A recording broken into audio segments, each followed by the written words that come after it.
नमस्कार मित्रांनो, पुनश्च एकदा शिक्षक मित्र सनी देवल जाधव या माझ्या यूट्यूब चॅनलमध्ये आपले सहर्ष स्वागत आहे. आपण पहिल्यांदा जर माझ्या चॅनलला भेट देत असाल तर कृपया माझे चॅनल सबस्क्राईब करावे, जेणेकरून अत्यंत महत्त्वाची माहिती व भाषणे आपल्यापर्यंत पोहोचत राहतील, वेळेवर पोहोचत राहतील. 12 जानेवारी म्हणजे जिजाऊंचा जन्मदिवस. या दिवशी सिंदखेड राजा येथे मोठ्या प्रमाणावर जयंती साजरी होती. त्यानिमित्त या ठिकाणी प्रत्येक शाळांमध्ये बालसभा घेतल्या जातात. त्या ठिकाणी जे भाषण सादर करायचं आहे ते भाषण सोपं आणि छोटंसं या ठिकाणी सादर करण्याचा हा प्रयत्न आहे. 12 जानेवारी जिजाऊ जयंती निमित्त भाषण.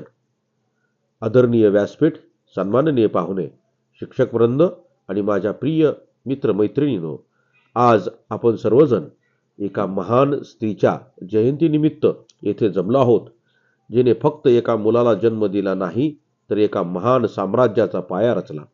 त्या आहेत आपल्या सर्वांच्या प्रेरणास्थान राजमाता जिजाऊ. जिजाऊंचा जन्म 12 जानेवारी 1598 रोजी सिंदखेड राजा येथे झाला.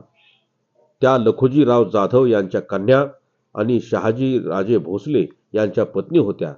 पण त्याहूनही महत्त्वाचं म्हणजे त्या छत्रपती शिवाजी महाराजांच्या माता होत्या. जिजाऊंनी शिवाजी महाराजांना केवळ जन्मच दिला नाही तर त्यांना घडवले. त्यांनी महाराजांना लहानपणापासूनच संस्कार दिले.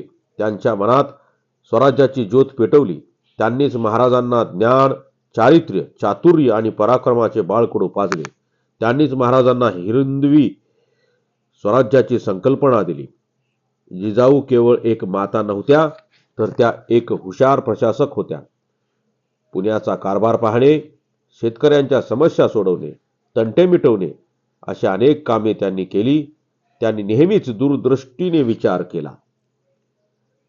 त्यांनी स्वराज्याचा पाया रचला आणि छत्रपती शिवाजी महाराजांसारखा महान राजा घडवला.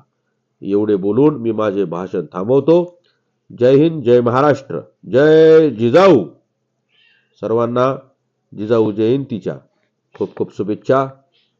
भाषण आवडल्यास कृपया लिंक शेअर करावी आणि माझे कृपया चॅनल सबस्क्राईब करावे. धन्यवाद.